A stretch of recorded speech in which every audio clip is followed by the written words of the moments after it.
হারহা নামে একটি গ্রাম ছিল। সেই গ্রামে একটি কলেজ ছিল। সেই গ্রামের কলেজের ছাত্র ছিল প্রিয়া। তার টিচার একদিন তাকে জিজ্ঞেস করলো, আচ্ছা বলো তো জ্ঞান কেন অর্জন করব?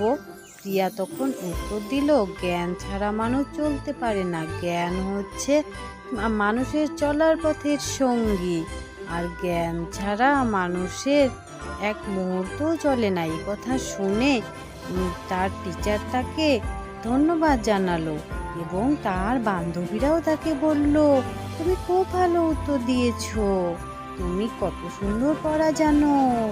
প্রিয়া তখন বলল, তোমরাও পারবে। আর তার বন্ধুরা তখন বলল যে না গো, আমরা তো পারি না, আমরা বাড়িতে পড়তেও বসি না, তুমি দেখো কত সুন্দর করে উত্তর দিলে, তোমাকে অনেক ধন্যবাদ। আর তখন প্রিয়া বলল, পারবে, তোমরাও পড়াশোনা করো, তোমরাও পারবে। বান্ধবীরা বলল ঠিক আছে। টিচার বলল ঠিক আছে, তোমরা সবাই পড়াশোনা। ফারহা নামে একটি গ্রাম ছিল। সেই গ্রামে একটি কলেজ ছিল। সেই গ্রামের কলেজের ছাত্র ছিল প্রিয়া। তার টিচার একদিন তাকে জিজ্ঞেস করলো, আচ্ছা বলো তো জ্ঞান কেন অর্জন করব?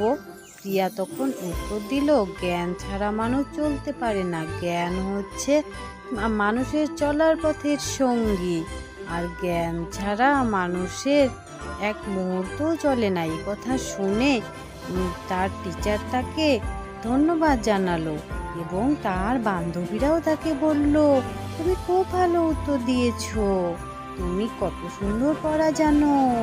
প্রিয়া তখন বলল, তোমরাও পারবে। আর তার বন্ধুরা তখন বলল যে না গো, আমরা তো পারি না, আমরা বাড়িতে পড়তেও বসি না, তুমি দেখো কত সুন্দর করে উত্তর দিলে, তোমাকে অনেক ধন্যবাদ। আর তখন প্রিয়া বলল, পারবে, তোমরাও পড়াশোনা করো, তোমরাও পারবে। বান্ধবীরা বলল ঠিক আছে। টিচার বলল ঠিক আছে, তোমরা সবাই পড়াশোনা।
আমার কোনো মানুষ ভালো লাগে না, কিন্তু তোমারই ভালো লাগছে, কারণ তুমি পড়ি।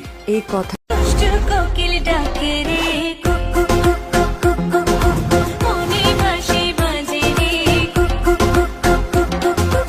আমার কোনো মানুষ ভালো লাগে না, কিন্তু তোমারই ভালো লাগছে, কারণ তুমি পড়ি। এই কথা। ফারহা নামে একটি গ্রাম ছিল। সেই গ্রামে একটি কলেজ ছিল। সেই গ্রামের কলেজের ছাত্র ছিল প্রিয়া। তার টিচার একদিন তাকে জিজ্ঞেস করলো, আচ্ছা বলো তো জ্ঞান কেন